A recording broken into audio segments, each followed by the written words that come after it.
Muy buenas tardes a todos y a todas y bienvenidos a esta sesión del día de hoy del capítulo global de paz en español. Le habla José Rivera, presentador del día de hoy. Antes de comenzar, queremos darle algunos anuncios para los que nos acompañan por primera vez en el día de hoy. Les recordamos que estamos haciendo eventos todas las semanas a esta misma hora, 12 del mediodía, hora de Colombia, y pues dependiendo de dónde estén, pues se ajustan a esa zona horaria.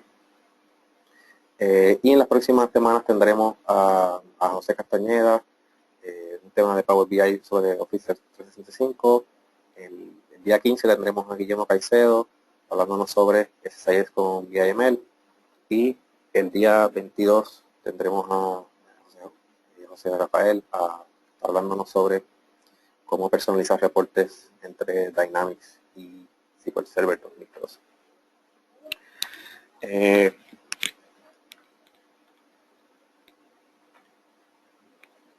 Próximamente, para fin de año, el 3 y el 4 de diciembre, tendremos el tradicional evento de 24 horas en español. Ya llevamos algunos 2 o 3 años haciendo este evento consecutivamente, para más o menos la misma fecha, y al igual que en años anteriores, este evento constará de 2 días de charlas, alrededor de 24 charlas.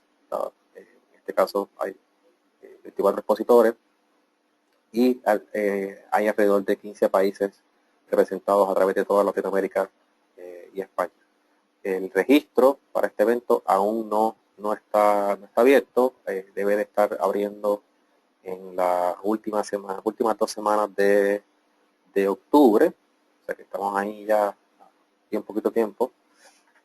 Y para poder registrarse este evento, aparte de las notificaciones que van a recibir por correo electrónico,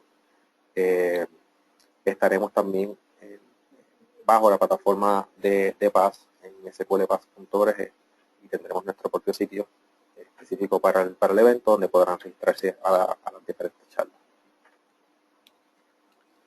Sin más preámbulo, en el día de hoy vamos a estar hablando sobre índices columnares o column stores en 2014. Vamos a estar viendo un poquito sobre 2012 y algunos detalles adicionales. Un poquito sobre mí. Pues yo soy José Luis Rivera, para los que no me conocen o no me han escuchado antes. Soy uno de los líderes de este capítulo, el capítulo de paz en español. Comparto honores con el compañero Kenner Ureña de Costa Rica. Yo soy de Puerto Rico, y también soy uno de los VP de SQL Server para Latinoamérica. Y pues ahí en pantalla pueden ver toda mi información de redes sociales, en caso de que quieran contactarme de alguna manera. Pues en el día de hoy vamos a estar hablando sobre índices columnares, y esta tecnología comenzó en SQL Server 2012. Vamos a estar viendo un poco sobre algunas características generales de la misma, cómo se trabaja con ella, cuál es la arquitectura, y luego vamos a ver cuáles son las diferencias o cómo podemos comparar las mejoras entre la versión 2012 y la última versión de SQL Server 2014, y después algunos demos de cosas particulares o típicas que podemos estar viendo usando índices columnares. En resumen, hace unas semanas atrás tuvimos a Enrique Puy de España, y a Kenneth también, Kenneth Ureña, hablándonos sobre índices tradicionales. Ellos estuvieron hablando de las diferentes características o fundamentos para implementar índices tradicionales, cluster o non cluster, en sus estructuras de datos. Y pues a nivel de comparación entre lo que es un índice columnar y un índice tradicional, pues podemos decir a grandes rasgos que el almacenamiento es uno de los fundamentos principales por los cuales tenemos que notar una diferencia marcada, y en los índices tradicionales el almacenamiento es fila a fila, row by row. En el caso de de los índices columnares, pues el almacenamiento es de tipo columnar. Y luego vamos a ver un gráfico de cómo es que funciona ese proceso. En el caso de índices tradicionales, a grandes rasgos, tenemos dos tipos de índices, el índice cluster y índice non-cluster. Ambos de estos índices tienen están fundamentados por una estructura de árbol, ¿no? Un B-tree. Y en el caso de los clusters, la data se almacena ordenadamente y es solo uno portable. En el caso de un cluster, la estructura está separada de la data, y lo que tenemos es un puntero, que se conoce como error locator, para llegar a esa data.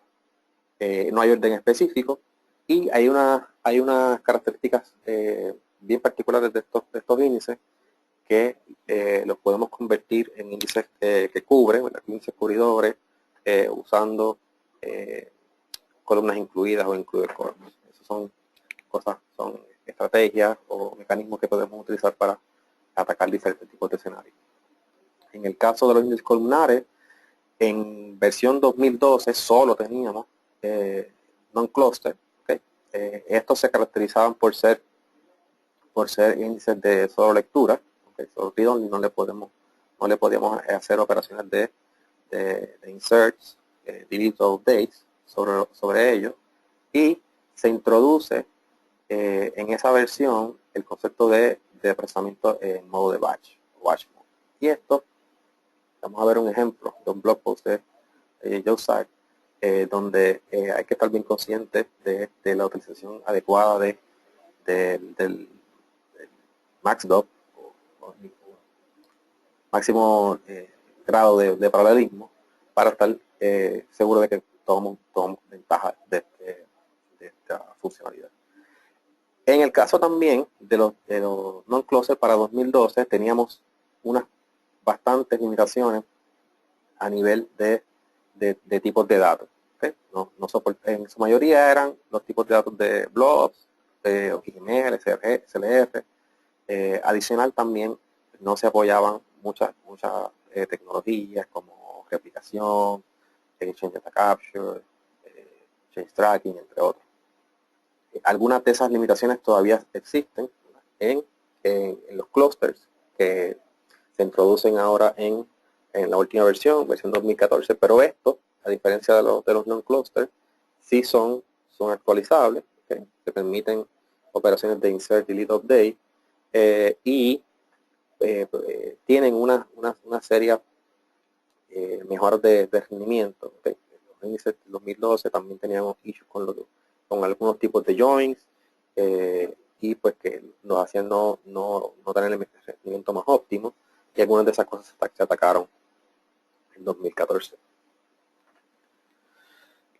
Un poco más de detalle sobre cómo funciona a nivel de arquitectura, de cómo funcionan los índices columnares. Estos usan en su interior tecnología in-memory. ¿Okay?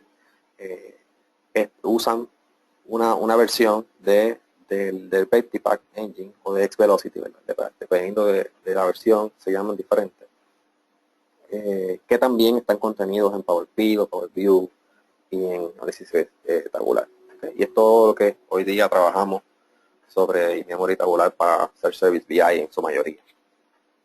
¿Okay? Estos índices, cuando fueron creados, fueron diseñados para optimizar procesos o consultas de acceso a muchos volúmenes de datos. ¿Okay? Son cosas típicas que vemos en proyectos de data warehousing, ¿verdad? Cuando tenemos que hacer muchas consultas de agregaciones, o tenemos unos fact tables que tienen miles o cientos de millones de records, y donde necesitamos unir también con dimensiones que también pueden ser un poco grandes, hasta a veces de millones de records también, en el caso de clientes o cosas de esa naturaleza. Y estos índices fueron diseñados para atacar esa necesidad particular de poder tener agilidad a nivel de consulta sin hacer mayores cambios, ¿verdad? a las estructuras o a los queries. ¿Okay? También se dice, ¿verdad?, que en algunos casos, ¿verdad?, estos tipos de índices pueden ser hasta tan efectivos que pudieran eliminar el uso de un cubo lab en casos, ¿verdad?, bien extremos, porque no todas las regresiones necesariamente vamos a poder obtenerlas, ¿verdad?, por las limitaciones, pero pudiéramos tener el caso de que algún cubo pequeño o con algún cubo con ciertas características pueda ser sustituido por un índice columnar. Y también es una alternativa para mejoras de rendimiento en algunos casos en los cuales utilizaríamos vistas indexadas o compresión, ya sea de página o de fila, e inclusive también tablas particionadas, que también suelen ser bastante utilizadas en este tipo de tecnologías de data warehousing para poder mejorar el rendimiento. En el caso de que les comentaba en el principio del MaxDoc o el máximo grado de paralelismo, es importante que, como pueden ver en la lámina, esto es de un blog post de la gente de Superskills, de Joe Sack. Él en ese post explica cómo, a pesar de que este nuevo execution mode en batch estaba implementado para un cluster, un non-cluster column store, el mismo no estaba siendo respetado debido a que en su base de datos él tenía configurado esta propiedad en un valor de 1. Por lo tanto, no estaba utilizando las propiedades de paralelismo y por ende, pues la tecnología no estaba pudiendo utilizar el modo de ejecución batch. Que esto es realmente un detalle importante en el cual, cuando vayamos a utilizar este tipo de tecnología, tenemos que estar bien conscientes de cómo vamos a configurar apropiadamente nuestras bases de datos, ¿verdad? No en todos los casos vamos a querer tener ese tipo de configuración, y pues tenemos que hacer el accessment apropiado. Pero la manera de simplemente subsanarlo es cambiando esta propiedad a un valor mayor de 1. En el caso de Blogpost se le explica que lo ponen a un valor de 4. Eso también va a depender de la funcionalidad a la cual ustedes están atacando. A nivel de cómo funciona internamente los datos, la carga de datos a un column store, es algo bien interesante, porque lo que tenemos una tabla, ¿verdad? Y este gráfico vamos a verlo un poco más en detalle con números, ¿verdad?, con data un poco más significativa. Tenemos acá nuestra tabla base, ¿verdad?, donde tenemos toda nuestra información. Esto podría ser un fact table, el caso más típico. Y de la manera en cómo, cuando se construye el column store, lo que el motor de datos lo que está haciendo es que va a dividir esa data en pedazos de aproximadamente 1 giga, ¿verdad?, cada pedazo, 1.000.000 de récords, por decirlo de alguna otra manera. Y eso es lo que se va a componer lo que vamos a tener, que van a ser los grupos de filas o row groups. ¿Okay? Dentro de esos grupos vamos a construir segmentos de columnas. ¿Okay? Y eso lo que significa es que para cada uno de esos grupos él va a tomar cada columna y la va a dividir como si fuese su propia tabla de una sola columna. ¿Okay? Y luego de eso pasa por un proceso de compresión donde a grosso modo lo que se hace es crear unos diccionarios, ¿verdad?, y eliminar los valores repetidos a grandes rasgos, poniendo bien simplistamente. Entonces, cada row group va a tener sus segmentos particulares y su compresión particular. Así que podríamos tener algunos segmentos que se comprimen más que otros, aunque pudiera ser los mismos valores de datos en teoría, ¿no? dentro de cada row group. Este es en el caso de los non-clusters, este es el comportamiento.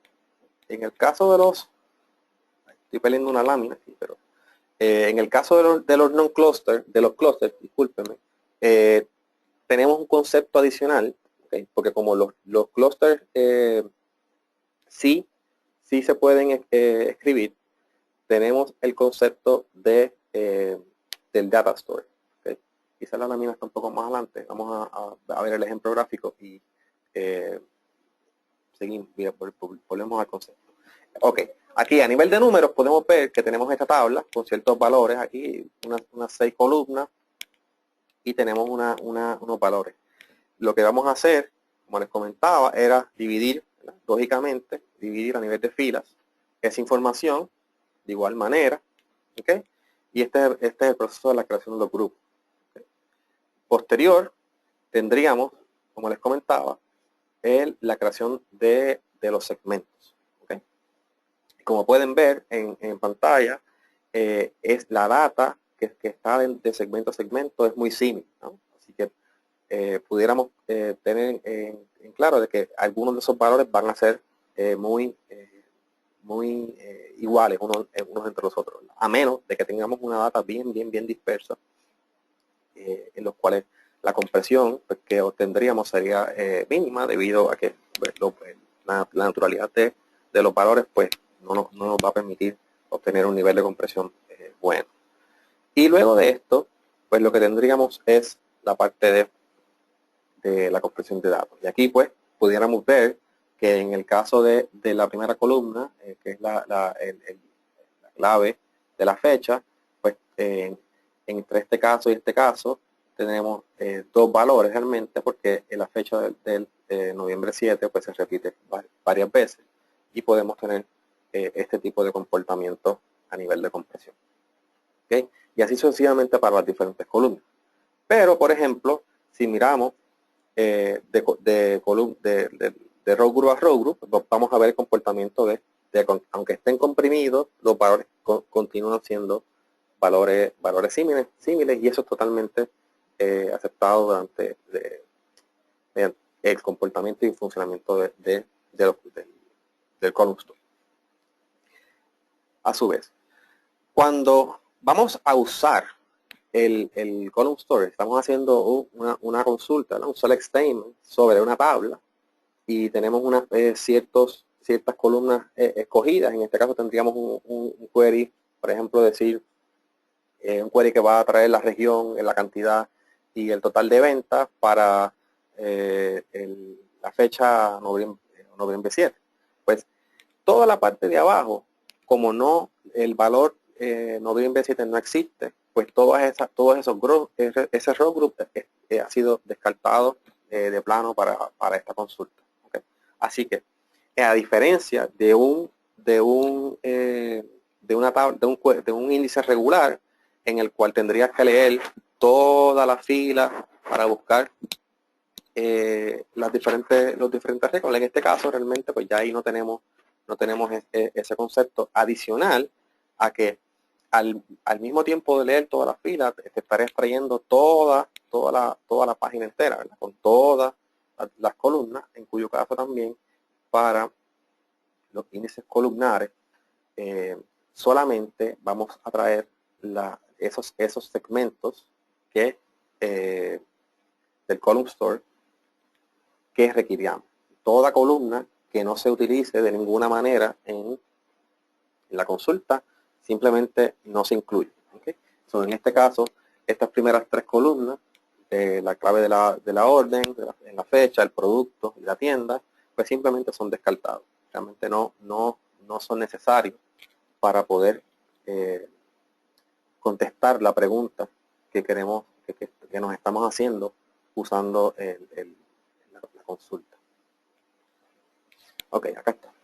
En el caso de los índices cluster, pues a nivel de comportamiento macro, van a ser bastante similares a cómo funcionan los non-cluster, con la única diferencia que tenemos un concepto del delta store. Y el Delta Store se introduce porque como estos índices sí permiten actualización, pues tenemos que tener una forma de poder capturar esos cambios. ¿Okay? Esos cambios que pueden ser inserts, pueden ser deletes y pueden ser updates. So, mediante el uso de este Delta Store, almacenamos todos esos cambios que están plasmados por lo que estemos haciendo, ¿vale? Ya sea un insert o un delete. Y luego hay un proceso, ¿ok? Que se llama el tuple mover, que es el que toma esa data, ¿ok? Y la mueve, ¿ok? La va moviendo a la otra parte, ¿ok? A los diferentes row groups, ¿ok? Y este proceso es un proceso interno que se ejecuta en el background, ¿verdad? Usted no tiene que ejecutarlo manualmente, se ejecuta el solito, más o menos cuando se llega al tamaño de un grupo de ese número que está ahí, 1.048.566 récords. ¿Okay? Cuando llegamos a ese número, pues él va haciendo como un proceso de limpieza, ¿verdad? Por decirlo de alguna manera, que realmente lo que está haciendo es moviendo los datos de un lado a otro para cerrar, comprimir el grupo. ¿Okay? Y entonces esos bloques, esos Delta Stores, pueden ser más de uno. ¿Okay? Él va creando diferentes Delta Stores según sea necesario, y si alguno de ellos está bloqueado por alguna manera, que puede ser probablemente que ya no le cabe más o que ya ha sido comprimido o cerrado, pues SQL Server, al no poder insertar más datos dentro de ese bloque, pues simplemente abre uno nuevo, ¿ok? Y usando esta tabla de sistema, el column store, los row groups, podemos observar todos los diferentes grupos que tengamos y su estado, pues, principalmente, ¿verdad? También podemos ver otros valores como columna, total de records, y vamos a ver próximamente en la demo o algunos detalles de cómo podemos ver esa información y cómo significa, qué significa, cómo trabajamos con ella. Ok. Nuevamente, muchas de estas cosas ya las hemos comentado para grandes rasgos. Diferencias entre 2012 y 2014. En el 2012 teníamos solamente el índice non-cluster, ¿okay? Y aunque se introduce el procesamiento batch, ¿verdad? Un detalle importante, estar consciente del concepto del max-top para que tomemos ventaja de esta situación. Son de solo lectura, ¿ok? Y al ser de solo lectura, en el caso de que querramos insertar datos nuevos, va a ser cualquier tipo de operación, en su mayoría, ¿verdad? Insertar nuevos records dentro de esa tabla, pues tendríamos que tomar alguna acción como estas que estamos mencionando ahora. Podríamos dropear, borrar el índice, insertar los datos a la tabla, en el caso que sea, por ejemplo, un fact table, y luego volver a recrear el índice. ¿Okay? Esa es la primera alternativa. La segunda alternativa, que es una de la que más se recomienda, es que utilicemos la técnica en combinación con una tabla particionada. ¿Okay? Y en cuyo caso, y esto lo vamos a ver ahorita en una demo, en este caso tenemos una tabla particionada y la nueva data, ¿okay? la ponemos en una tabla temporera con la misma estructura de la tabla principal, y entonces usando la función de switch, ¿okay?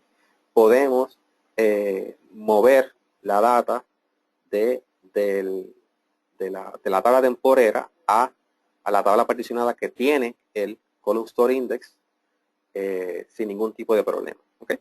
Y de esta manera es como que estamos haciendo, ¿verdad?, un poquito de trampa, pero el motor lo permite, ¿verdad? Y de esta forma sí podemos lograr insertar récords dentro de la tabla que tiene el Column Store sin tener que hacer un drop. Y por último, también la otra técnica es tener dos tablas, ¿ok? Exactamente también igual con la misma estructura. Una tiene el cluster y otra no.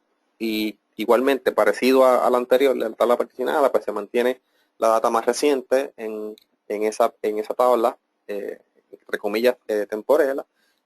Y entonces usamos la opción de Union All, como haríamos para una vista, por ejemplo. Y entonces unimos esas dos tablas. En ese caso, al igual que en el caso de la tabla particionada, también tenemos que estar bien conscientes, ¿verdad? Ser bien conscientes de que tengamos una buena política de constraints o de restricciones en esas tablas para que, como tenemos un Union All, pues no dupliquemos datos, ¿ok? Así que tendríamos que trabajar un poquito con los constraints para mantener la integridad de los datos, ¿okay? Ya que vamos a estar haciendo un Union All. En el caso también de 2012, tenemos, como les mencionaba anteriormente, tenemos bastantes limitaciones de tipos de datos que podemos tener dentro de nuestro Column Store Index. En los que se mantienen en pantalla, los binary, los en text, image, varchar max. En varchar max son todos blobs y algunos otros como unity identifier, conversion. Interesante del caso es que los decimales y los numeric sí se soportan, pero si tienen precisión más allá de 18, pues no los apoya, así que ahí pues tiene que ver también cómo manejar su data, y también el SQL variant, los CLR o XML tampoco van a estar apoyados en esta versión. Para 2014, cuando nos movemos a 2014, muchas de estas restricciones de tipos de datos desaparecen, con la excepción de los varchar max y ese tipo de cosas. Todavía los blobs en su mayoría todavía persisten a nivel de tipos de datos que no se apoyan, pero se añade el tipo de índice cluster, que esto fue una de las cosas que más se pidió en aquel momento. Apoya lectura y escritura, y también se trabaja mucho con mejoras en el rendimiento, ¿okay? Como ya les había mencionado anteriormente. Este concepto también es muy importante porque es una comparación de cómo a nivel de disco, ¿verdad? De almacenamiento físico, cómo compara una tabla con índices regulares o sin índices con las diferentes combinaciones, ¿verdad? De column store o regulares o cluster, o con algún tipo de compresión, y realmente es bastante significativo. Por ejemplo, si miramos a la extrema izquierda y vemos una tabla con índices típicos, ¿verdad? Índices regulares, tradicionales, versus el otro extremo, que es un cluster column store, donde tenemos una mejoría impresionante a nivel de todo el espacio, ¿verdad? Que nos vamos a estar ahorrando usando esta tecnología. Así que si a ustedes el espacio es un concepto, un constraint, ¿verdad? Una restricción, y pueden hacer uso y ventajas de tecnología sin tener, ¿verdad? Si no están bajo las restricciones que mantienen aún esa tecnología, es una muy buena alternativa también a nivel de recuperar, ¿verdad? Almacenamiento de nuestra base de datos, o hacia la base de datos un poco más pequeña, ¿verdad? Recuperar espacio. Y también es interesante ver cómo estos, aún así, tablas con column store regulares versus tablas con índices regulares siguen siendo, aunque mucho menos, ¿verdad? En comparación, pero siguen siendo todavía muy buenas en la manera en cómo se comprime la data y cómo se maneja, se hace uso efectivo de los recursos, del recurso físico, almacenamiento. Y ahora vamos a movernos a las demostraciones. Entonces, vamos a empezar por acá. Ok, vamos a agrandar esto un poco.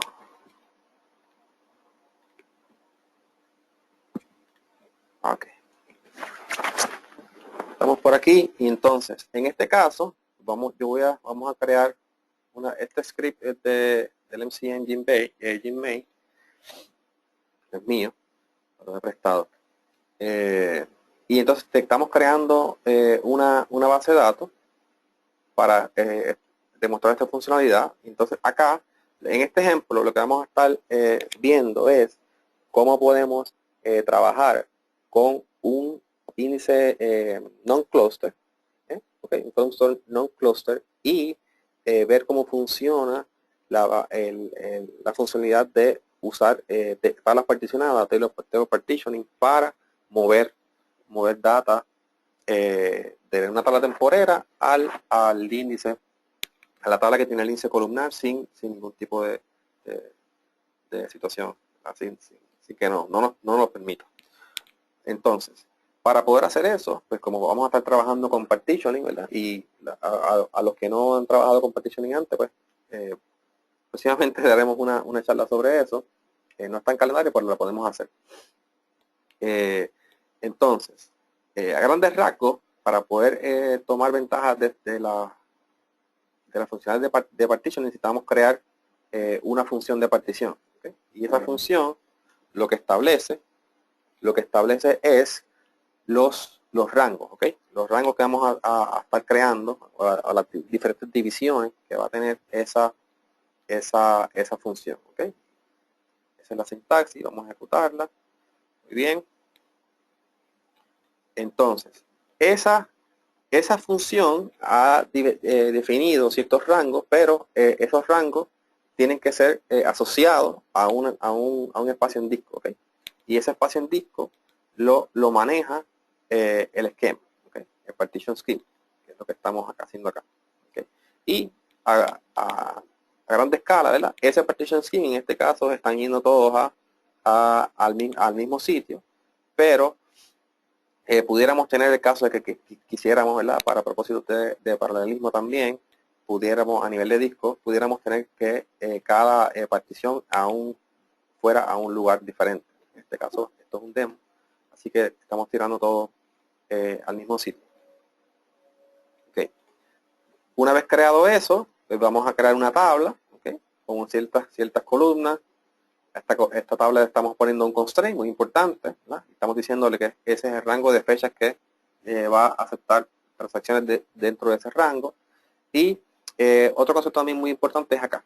¿Okay? Aquí en el on, típicamente una tabla regular que no está particionada, ahí veríamos el file group al cual donde se está almacenando, ¿verdad? Esa tabla. ¿Okay? En este caso también esto simboliza el file group, pero lo que estamos haciendo es una referencia al esquema, ¿okay? Y estamos diciendo que vamos a estar rompiendo la data usando esta columna. ¿Okay? Entonces, creamos la tabla. Y entonces, ahora aquí simplemente vamos a insertar unos records en esa tabla. ¿Okay? Muy bien. Vamos a darle unos segundos. Okay. Entonces, ahora pues simplemente vamos a ver esa tabla si tiene datos, tiene unos 17.000 records ahí, ¿ok? Y entonces, ahora, aquí empieza la cosa. Entonces vamos a crear un cluster, column store, un non-cluster column store index, y vamos a hacerlo sobre la tabla que acabamos de crear, y sobre estas columnas. En este caso, estamos usando todas las columnas de la tabla, pero eso no necesariamente tiene que ser así, ¿verdad? Se pueden escoger ciertas columnas específicas dependiendo del caso. Creamos esta tabla, esta índice, disculpe. Y entonces ahora simplemente estamos creando una tabla que es exactamente igual a la anterior, pero vacía, ¿verdad? Totalmente con la misma estructura a la cual fue definida en su origen la tabla original. ¿Okay? Tabla master, por decirlo de alguna forma. Entonces, creamos esta tabla. Importante que tiene que tener exactamente la misma estructura. ¿Okay? Y esto es un caso típico, ¿verdad? Porque no necesariamente usted va a tener esas tablas todo el tiempo creadas, ¿verdad? Simplemente, como en el ejemplo, pues quizás una crea una para 2014, otra para 2015, pero no va a crear la del 2015 hasta que llegue el 2015, muy probablemente. So, es muy común de que estas tablas sean así limpias, no tengan ningún tipo de constraint o índice. ¿Okay? Así que vamos a poblarla. Ups, fui demasiado. Vamos a estar llenando la data. ¿Okay? Llenamos ahí unos cuantos records de esta tabla. Vamos a ver. Tenemos unos 4.300 records. ¿Okay? Y entonces ahora, lo cual, por eso les comentaba anteriormente, pues es muy probable que, a diferencia de la tabla original, que ya la creamos con el constraint, la creamos con los índices, es posterior a la creación de la tabla, es que entonces crearíamos el PK o algún constraint. En este caso vamos a estar creando un primary key de primaria sobre la tabla nueva, ¿okay? Y aquí es importante también, ¿verdad? Que tiene que tener la misma llave a la tabla original. Así que creamos esta llave. Muy bien. Y entonces, en aquel caso, teníamos una restricción que llegaba hasta 2014. Vamos a repitar rapidito. Teníamos esta restricción de tiempo en la tabla regular. ¿Okay? Entonces, ahora, en la nueva tabla temporera, pues vamos a tener esta restricción. ¿Okay? Que lo que simplemente es añade un año más. ¿Okay? Añadimos eso, corremos eso. Y entonces, ahora, pues simplemente esto pues está ahí para demostrarle que realmente no se puede escribir en la tabla base. Esta es nuestra tabla base, que tiene el column store, y tenemos un insert directo a la tabla. Eso nos va a fallar, ¿okay? Por la razón que ya hemos comentado antes, ¿verdad? Eso no se permite. ¿Okay? Entonces aquí, por ejemplo, ¿verdad? Vamos a insertar ese récord sobre la tabla temporera, no hay ningún problema, ¿verdad? Eso es lo esperado. Okay. Y entonces, aquí es donde viene lo interesante. Para poder insertar, para poder hacer el movimiento de la información de la tabla temporera a la tabla original, pues necesitamos hacer varios cambios. ¿Okay? Y uno de los primeros cambios es que necesitamos poder cambiar el constraint, ¿verdad? Porque aquí en la tabla original ese constraint tenía un año menos. ¿Okay? Así que aquí lo que estamos haciendo es borrando, eliminando el constraint original sobre la tabla, y luego vamos a crear el nuevo constraint. ¿Okay? Todo está cool. Y ahora, en teoría, ¿verdad? Pues tendríamos todos los pasos para a grandes rasgos, ¿verdad? Para poder insertar esa data, ¿verdad? Pero realmente todavía faltan algunas cosas. Vamos a ver cómo están ahora mismo el comportamiento de esas particiones. So aquí, si usamos esta tabla, también el sistema, podemos ver las particiones para la tabla. Vemos la distribución de las diferentes particiones y las diferentes filas que tiene cada una de esas particiones, ¿verdad? Y en unos minutos vamos a estar viendo cómo ahora vamos a estar llenando esta partición nueva cuando movamos la data. ¿Okay? Entonces aquí vamos a intentar hacer el movimiento. ¿Okay? Y el cambio es el siguiente. Vamos a hacer un switch. Como ya de antemano habíamos creado la la tabla, la función, ya con todas las particiones que queríamos, pues estamos bien y podemos hacer directamente un switch de una tabla a la otra tabla. En el caso de que no tuviésemos esa partición creada, pues entonces hubiésemos tenido que hacer primero un split para poder crear ese nuevo rango y entonces después poder hacer el switch. Un detalle importante, que aunque en este caso, como todos los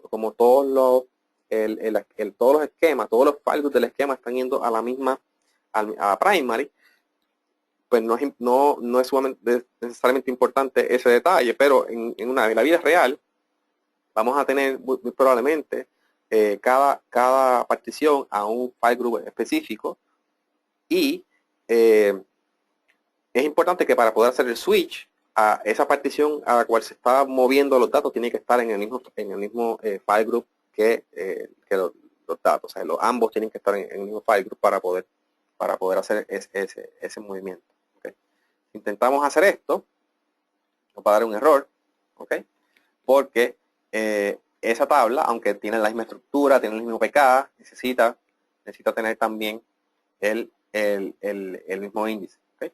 Así, o sea que simplemente vamos a crear el mismo column store en la tabla nueva, ¿ok? Con la misma composición, ¿okay? Sobre la tabla nueva, con las mismas columnas. Y ahora sí, vamos a poder mover, ¿okay? Haciendo el switch. ¿Okay? Primero vamos a ejecutar esto acá, para garantizar de que la tabla tiene datos. ¿Okay? Aquí están los datos de la tabla temporera, los 4300 records. Y entonces al hacer esto, el switch, vamos a ver que los datos se movieron. ¿Verdad? Y como sabemos, vamos a volver a hacer una consulta sobre la tabla de orders 2014 y vamos a ver que está vacía. ¿Okay? Si nos movemos nuevamente al query de donde veamos las particiones, lo ejecutamos, vamos a poder ver que esta partición, que era la número 6, ahora contiene los records que originalmente estaban en la anterior. Muy bien.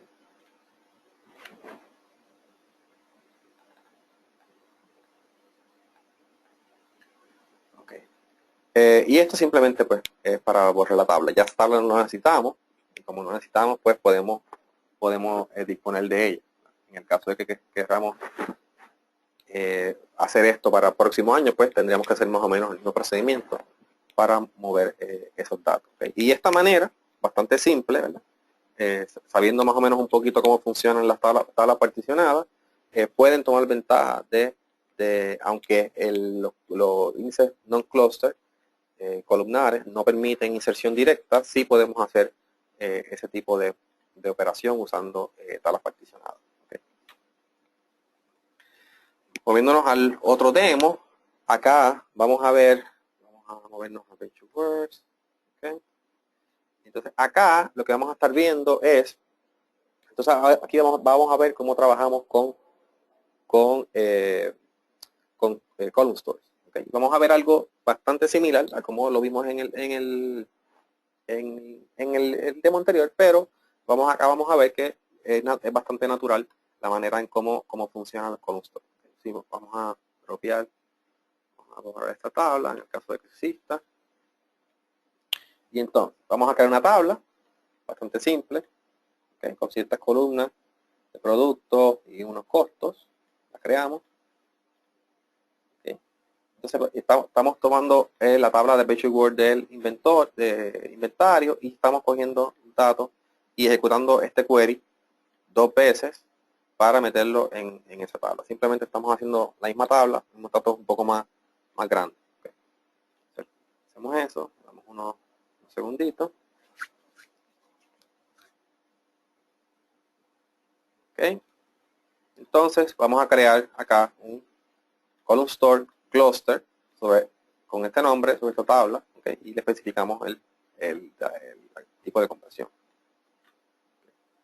Ejecutamos esto.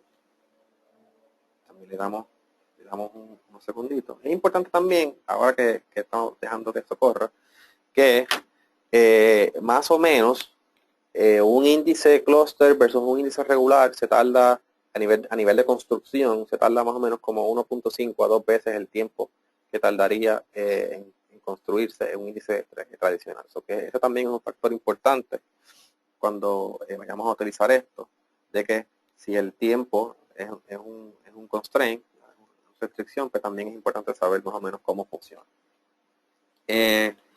Entonces, ya tenemos nuestra tabla, tenemos el clúster, y entonces aquí vamos a poder ver cómo están creados los diferentes grupos. ¿Okay? Entonces acá vamos a abrir un Excel rápidamente para poder copiar esto. Okay, lo que se sube. Aquí vemos que tenemos 3 grupos, todos están comprimidos, estos son el total de filas que tenemos. Entonces tenemos aquí que más o menos un millón de récords, más o menos acá. Tiene en disco 2 megabytes, 2.3 megabytes, lo cual está excelente. Eso es una compresión bastante buena a nivel de disco, una tabla que puede ser bastante grande, relativamente va a ser bien pequeña, y esas son cosas que también vemos típicamente en Excel, por ejemplo, cuando estamos trabajando con Power Pivot. El ratio de compresión es muy bueno. Ok, entonces acá vamos a crear ese Excel y vamos a ese resultado, vamos a copiarlo para acá, porque vamos a querer ver eso más adelante. Ok, entonces aquí vamos a insertar unos cuantos récords nuevos, ¿okay?, sobre la tabla. Nada fancy ahí, le damos unos minutos y todo muy bien. ¿Okay? Estuvimos haciendo un insert directamente sobre la tabla a la cual tiene el closer console, así que ya demostramos de que en efecto se puede hacer un insert. ¿Okay? Entonces, ¿qué pasó? ¿Qué pasó aquí? Vamos a ver los datos. Entonces vemos que esto nos creó un nuevo grupo. ¿Ok? Ese grupo aún sigue abierto y tiene un total de 3.000 rows. Importante. Vamos a copiar esos datos. Excel. Muy bien. Entonces, acá, la manera en cómo esos records se moverían de ese grupo, ¿verdad?, a moverse a un grupo cerrado es con el tuple mover, como les comentaba anteriormente, pero todavía estos son muy poquitos récords, así que esa operación no va a pasar naturalmente, así que esa operación la podemos forzar haciendo un reveal o un reorganize en el índice. Así que estoy ejecutando este DBCC para hacer forzar un reveal sobre el índice. Si ejecutamos esto, vamos a ver qué pasó con el grupo. Terminó. Entonces ahora nos movemos acá. ¿Y qué vemos? Lo que vemos es que el grupo, pues en teoría, ¿verdad?, desapareció, pero realmente no es que desapareció, es que esos 3.000 récords los movió a estos dos grupos, porque aún a esos grupos todavía le queda un poco de espacio. Así que vamos a verlo acá. Vamos a mantener esto aquí. Ok. ¿Qué tal con los deletes? Si hacemos un delete statement regular, nada muy fancy, vamos a borrar sobre la tabla y queremos borrar todos los récords que caigan dentro de ese rango de fecha. Borramos.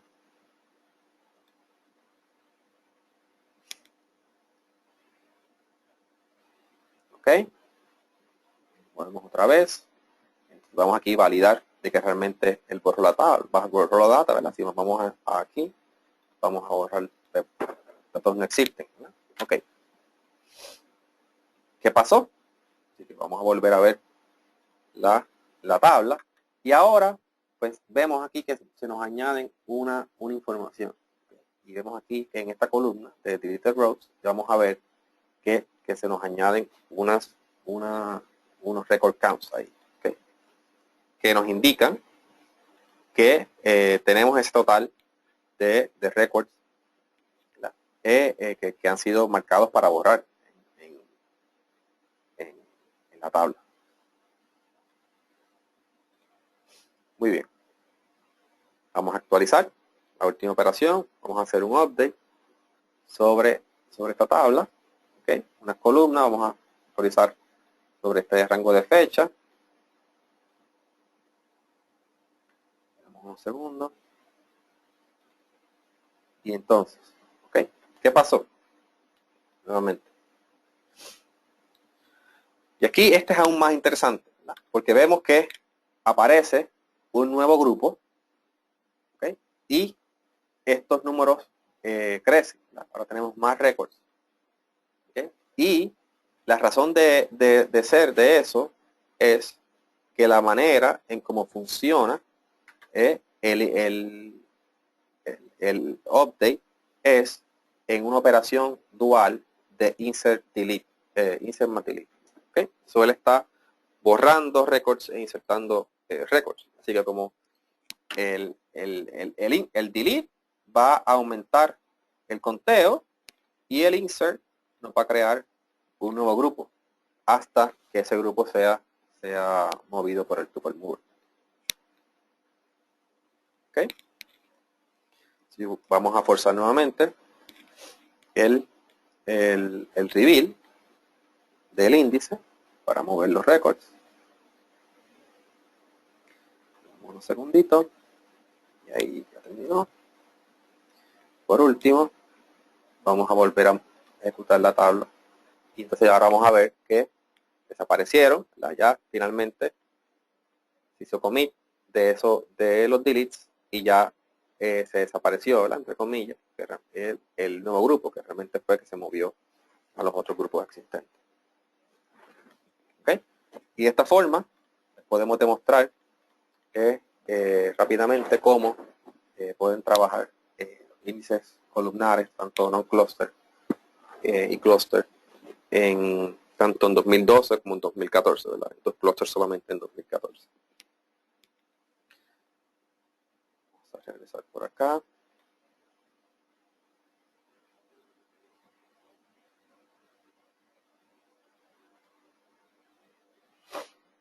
Muy bien.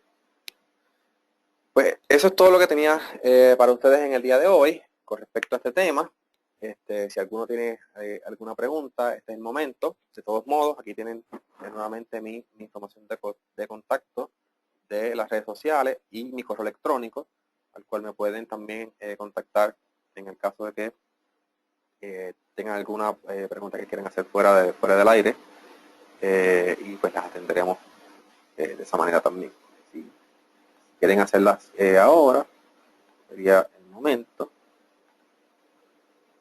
En lo que entran, vamos a pasarlo, ya nos quedan unos 7 minutos, vamos a pasar las láminas de anuncios y volvemos a las preguntas.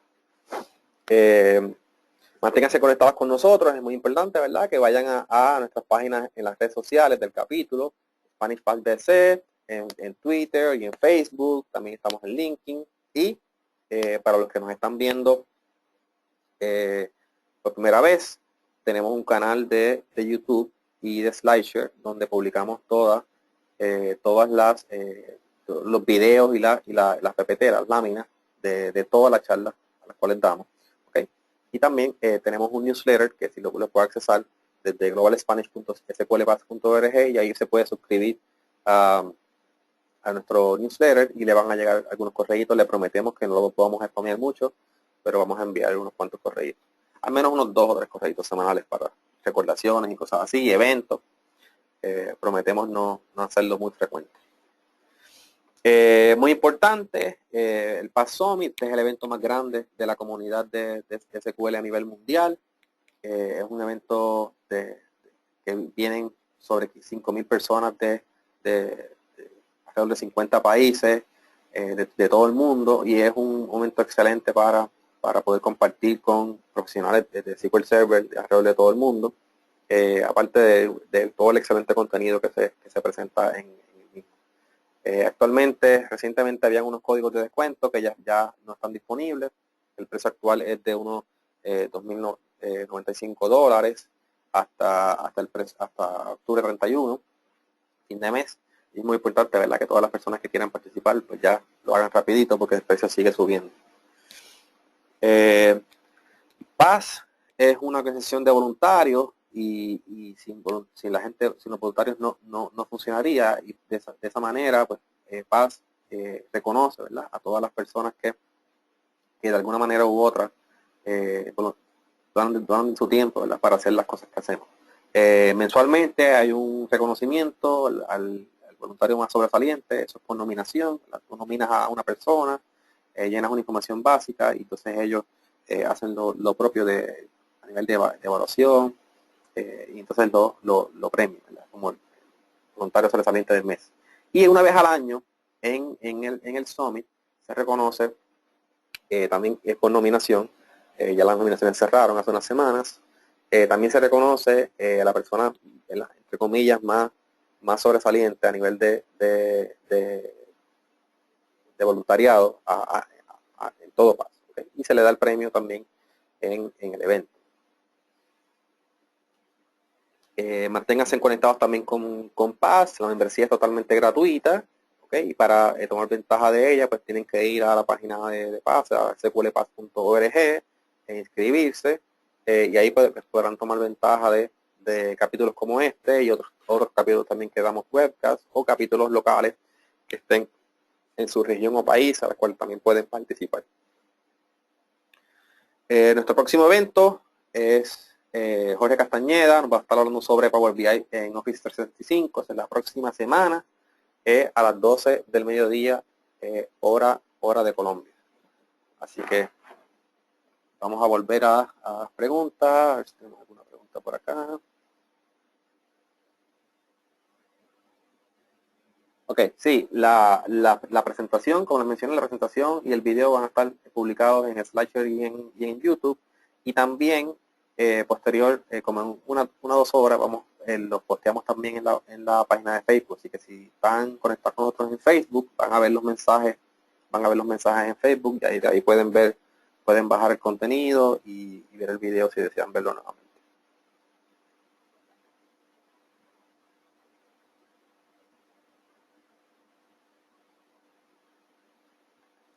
Ok. Iván Casablanca nos pregunta que cuántos non-cluster column store podemos tener en una tabla. Y esa pregunta, la contestación en estos momentos no la tengo. Lo que sí sé es que solamente puedes poner un solo cluster, pero cuántos non-cluster no recuerdo. La puedo conseguir y te la hago saber vía electrónica o en la página. No recuerdo la contestación en estos momentos.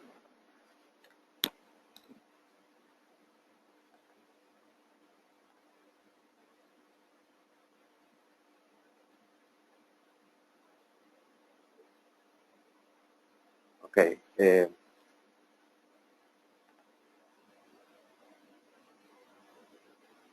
Iván también nos hace otra pregunta que dice: en el SQL 2012 la opción read only es solo para la columna o aplica a toda la tabla. Ok, lo que es read only es el índice, ok, el non-cluster index. Así que pues aplicaría al índice realmente. ¿Okay? Pero como consecuencia, él no te va a dejar bloquear la tabla, no te va a dejar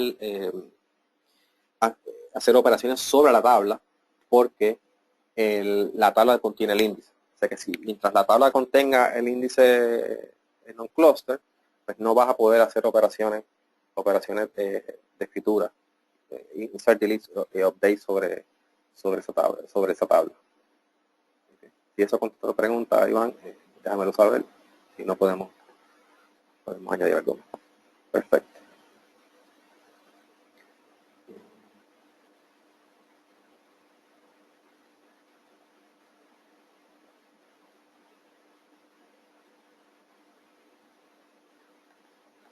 José Guzmán nos pregunta qué si el orden de las columnas importa al momento de crear el índice.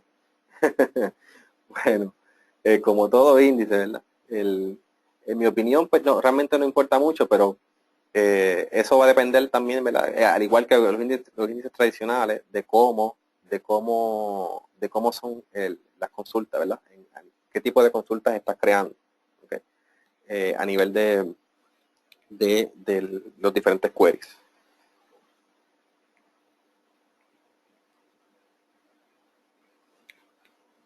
Si eso contesta tu pregunta, José, deja saber, si no, podemos abundar un poco.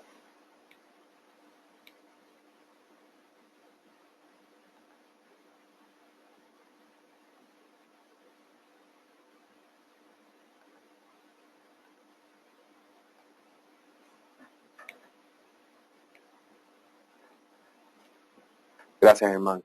Germán Cayo Morales, recién MVP hace unas cuantas horas, nos indica que son 999 índices non-cluster. Eso sí es cierto, pero eso es cierto para non-cluster regulares. Los column store es lo que preguntaba el amigo Iván. En el caso de los mil índices por tabla, non-cluster aplica solamente a tablas regulares. Tengo entendido, puedo equivocar también.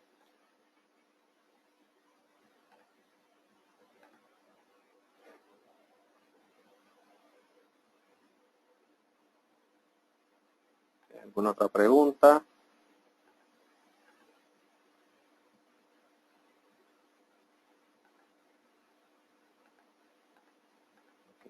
Sin más preguntas, pues muchas gracias por su tiempo en el día de hoy. Y le soltamos, ¿verdad?, a que nos acompañen la próxima semana para la charla de Jorge Castañeda, Power BI para Office 365. Esto va a cubrir la mayoría, ¿verdad?, algunas de las cosas nuevas que estamos trabajando sobre Power BI. Es muy interesante para todos aquellos que trabajen con el área de inteligencia de negocio. Han entrado algunas preguntas por ahí, las voy a atender de manera offline y se le envía contestación porque ya nos estamos pasando un poquito de tiempo. Muchas gracias por participar. Hasta la próxima.